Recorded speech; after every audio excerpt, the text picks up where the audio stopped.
Hi,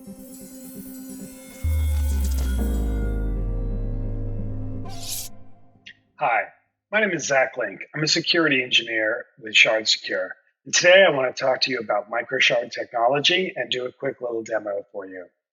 Microshard Technology is a way to secure your cloud data as an alternative to encryption, although it can be used in conjunction with encryption as well.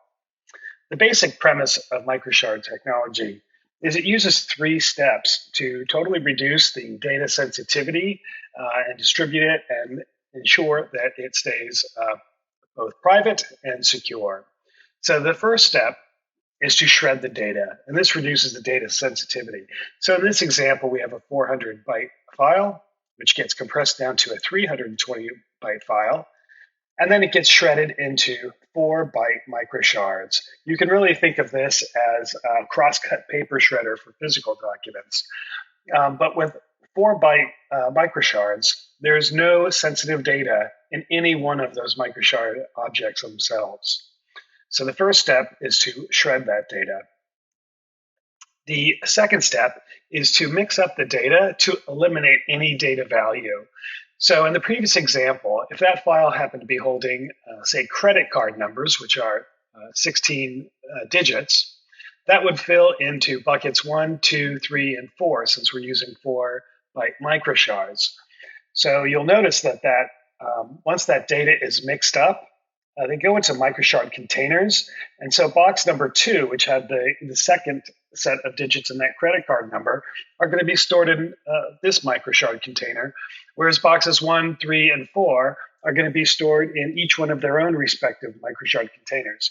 So none of this data, the Microshard data, is sequential or stored in the same location, and it's all been mixed up to absolutely make it incredibly difficult to try to reconstruct that data in any sort of meaningful way.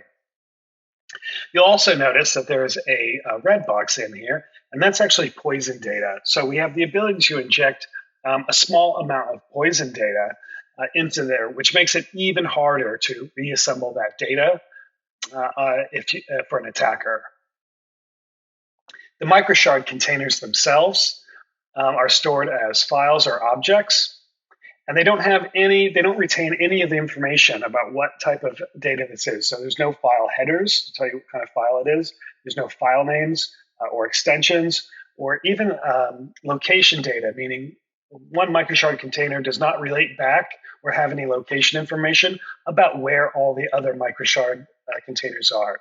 So essentially, this looks like a random string of bytes sitting at rest. So even your admins or developers, privileged accounts, don't even have access to the underlying data anymore. So this also provides privacy. And this really gives you an extra layer of protection in case one of those accounts are compromised or that data is leaked in any way. It has no usefulness or usability by an attacker. This is actually an example of a health record. It includes a person's name, address, social security number, date of birth, etc.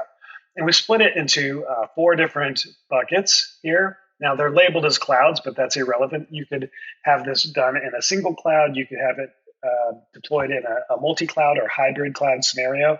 It's really up to you. So this is just for demonstration purposes. But you'll see what was clear text data, which would be readable to anyone with their name and social security number and address. You can actually no longer make any sense of that data at all. So we did the shred step. When we did the mix step, the final step now is actually distribute that data. So we talk about that original file. It was 400 bytes. It got compressed. It got shredded, mixed up, and placed into different Microshard containers.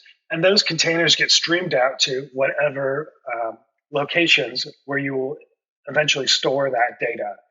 So it could be, again, it could be a single cloud, a multi-cloud, or a hybrid type solution.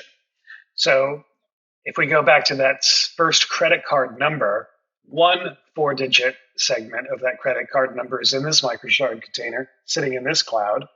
And the second 4 bytes of that credit card number are sitting in a totally different Microshard container in a totally different cloud. So um, this ensures that if there's some type of misconfiguration that allows data to be leaked out, or if there's credential compromise from any of your privileged cloud accounts, say an admin or developer, or even maybe a third party that has access to your environment, that data is totally meaningless and unusable to them.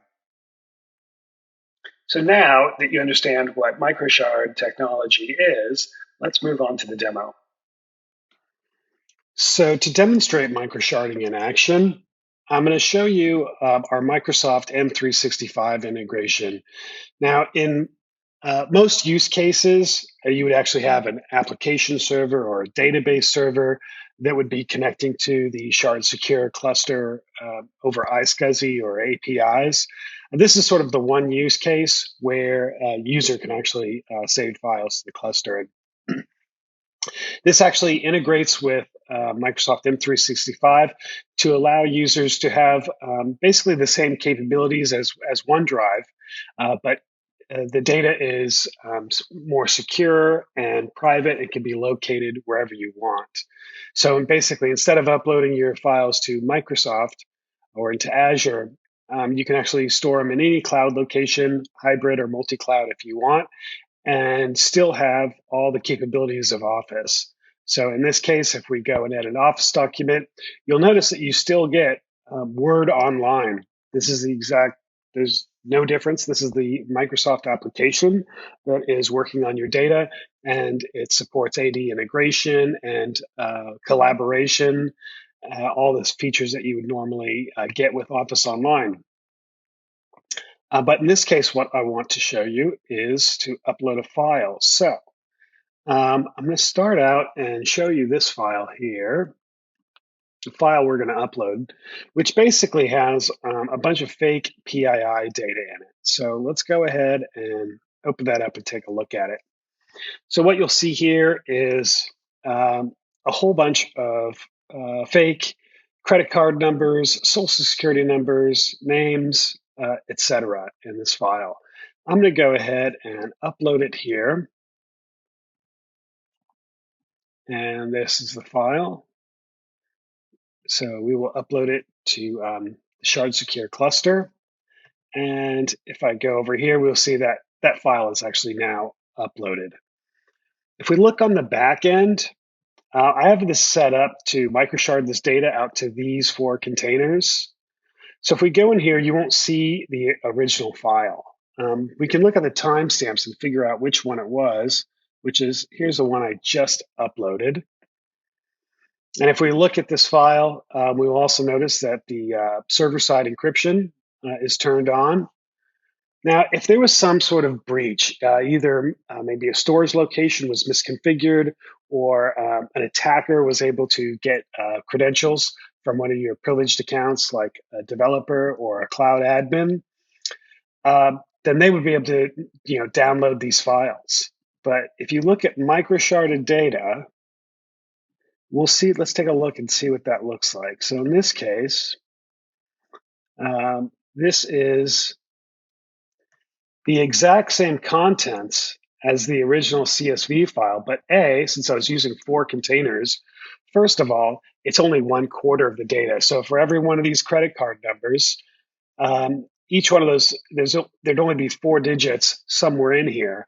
And because that file is also shredded and mixed up and distributed, none of that credit card, that full credit card, only a fraction of it is somewhere in this file, and it's mixed up with all the other data.